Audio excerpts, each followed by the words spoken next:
Ya estamos de regreso en Vía Pública y vamos a hablar ahora de la situación sanitaria en nuestro país, producto de la pandemia del COVID-19. Vamos a tomar contacto de inmediato con Darwin Acuña, presidente de la SOCHIMI, la Sociedad Chilena de Medicina Intensiva. Darwin Acuña, gracias por acompañarnos esta noche. Hola, ¿qué tal? Un gusto y gracias por el contacto.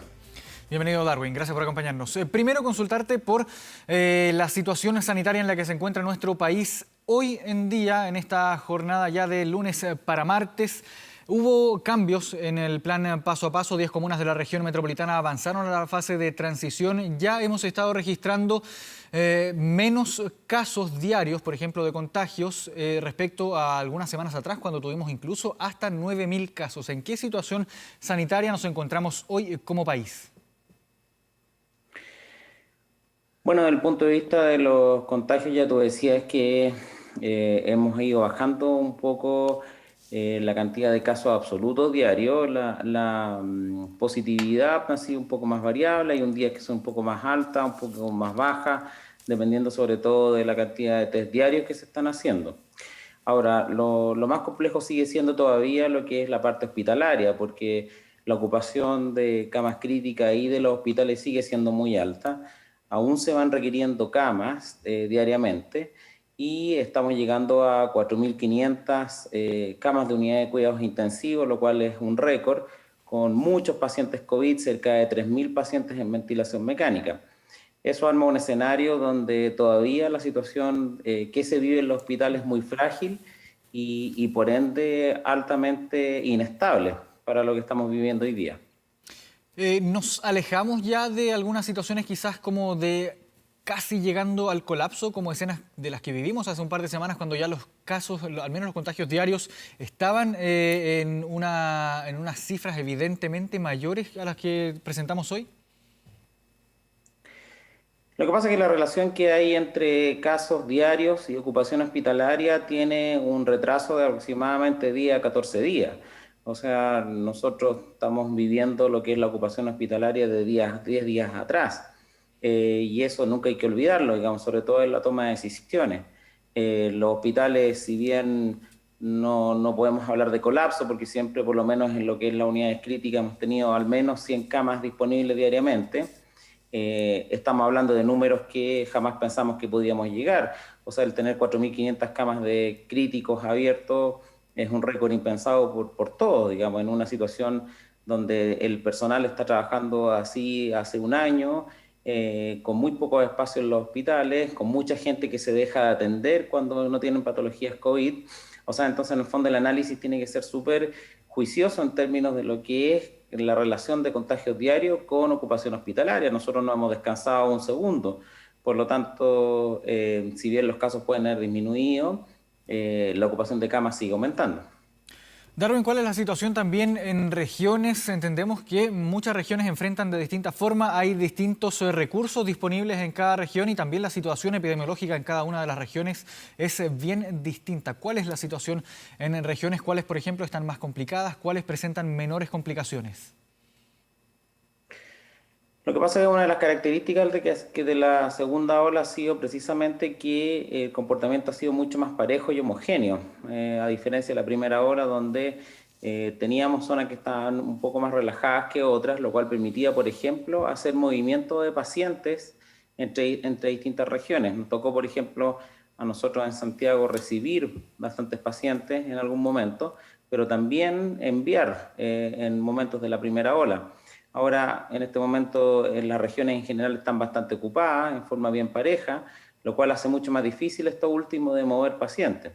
Entonces, estamos asistiendo a lo que es finalmente una situación de saturación más o menos generalizada, con algunos altos y bajos, más espacio o menos espacio en algunas zonas, pero que en general constituye una situación de bastante ocupación. Estoy hablando exclusivamente de la parte, cierto, hospitalaria. Claro, y ahora, ¿qué pasa con este? Vamos a hablar también de los cambios en el marco del plan paso a paso de las comunas, por ejemplo, 10 comunas de la región metropolitana que avanzaron a la fase de transición, salen de la cuarentena, que es el confinamiento total, y pasan a la fase 2, que permite algo más de libertades, sin embargo igual restringe, tiene varias restricciones. Se anunciaron también algunas nuevas restricciones durante esta jornada para precisamente la fase 2. Pero ¿cuál es su opinión respecto al avance de ciertas comunas de la región y no en su totalidad? Escuchaba, por ejemplo, en la tarde al secretario del Colegio Médico, el secretario general del Colegio Médico, que hablaba de que sería ideal, por ejemplo, que toda la parte urbana de la región metropolitana avanzara o retrocediera en bloque. ¿Cuál es su opinión al respecto? La verdad que ahí depende un poco del comportamiento general. El plan paso a paso se ha caracterizado por no funcionar en gran parte en bloque, excepto lo que fue el envío de la cuarentena en esta ocasión. Por lo tanto, sabemos que esto tiene que ver fundamentalmente con el análisis de las comunas y en forma individual se avanza o se retrocede. Ahora, yo creo que aquí en esto los indicadores que se ocupan para avanzar o retroceder tienen que ser analizados de forma bien juiciosa nuevamente, digamos. Ahí nos extrañó un poquito, ¿cierto?, que considerando lo mismo que estábamos conversando hace unos minutos atrás acerca de la ocupación hospitalaria, hubiera un avance de fase en estas comunas, que si bien son comunas individualizadas, ¿cierto?, obviamente muchas de ellas dependen, ¿cierto?, de ciertos hospitales, sobre todo, que son los que suelen estar siempre muy ocupados.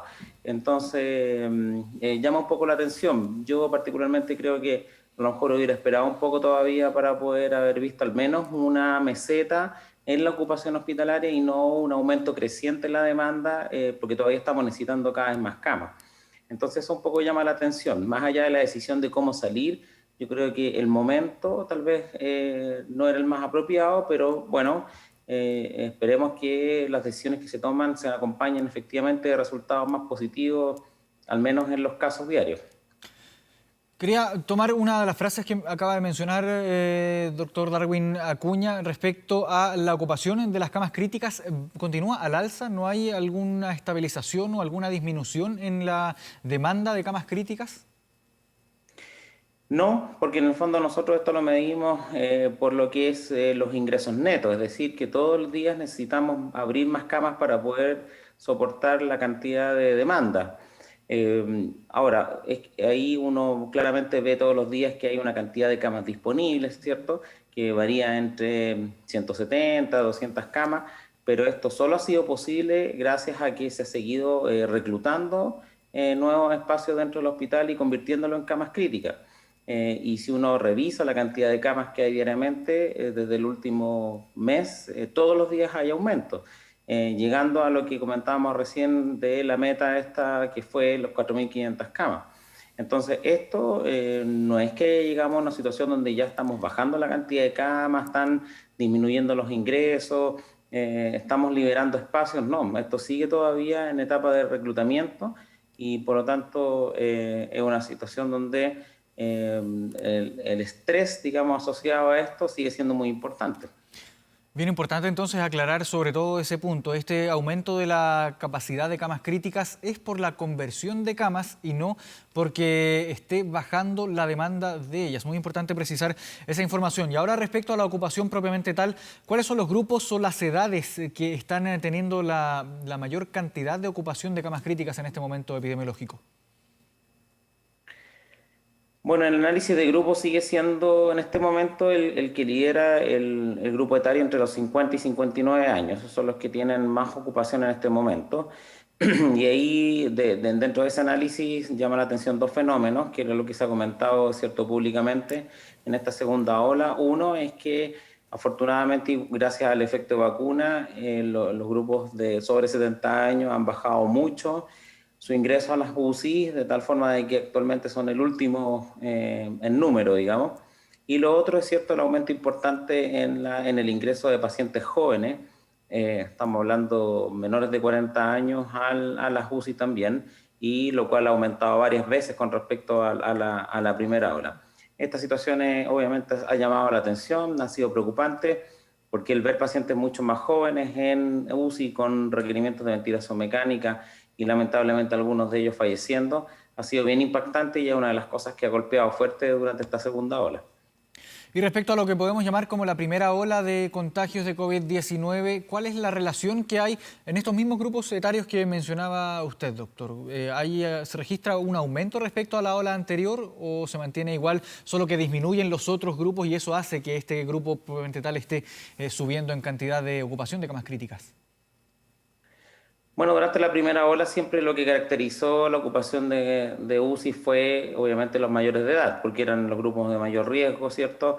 Eran los que tenían las patologías asociadas y en conjunto hacían que la posibilidad de entrar a UCI sea mayor.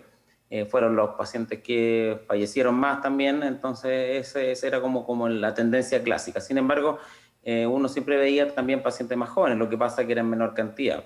Ahora con este cambio, ¿cierto? En el perfil de paciente, vemos ahora muchos más pacientes jóvenes porque también además son un mayor número dentro de la población general.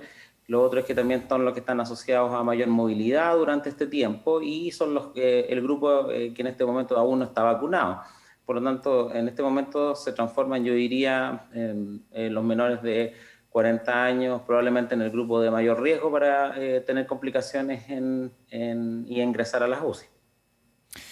Darwin Acuña, una última pregunta antes de ya cerrar esta conversación. Ha surgido información respecto a lo que se ha denominado como la variante andina.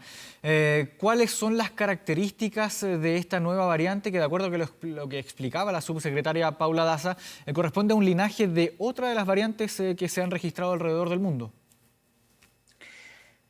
Bueno, sí, al parecer es una variante que tiene características nuevas. Obviamente estamos hablando desde el punto de vista de lo que es cierto su composición genética y lo de las mutaciones que van generando la presencia de una variante, ¿cierto? Las variantes cuando aparecen, obviamente hay que generarles un perfil de comportamiento especial, sobre todo en lo que tiene que ver con contagiosidad y gravedad de la infección, que es lo que más nos preocupa, ¿cierto?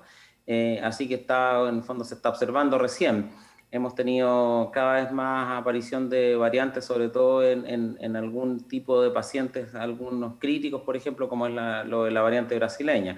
Así que tenemos que ir observándola y viendo cuál es su comportamiento para poder ver cuál va a ser los efectos sobre todo en la enfermedad grave, porque más allá de lo que pudiera ser una variante desde el punto de vista genético, ¿cierto? Siempre hay que tener en cuenta que lo más peligroso, ¿cierto?, es su impacto en el cuadro clínico y la probabilidad de que esto termine en muerte, que es lo que nosotros no deseamos. Bien, Darwin Acuña, presidente de la Sociedad Chilena de Medicina Intensiva, gracias por habernos acompañado esta noche en Vía Pública. Buenas noches.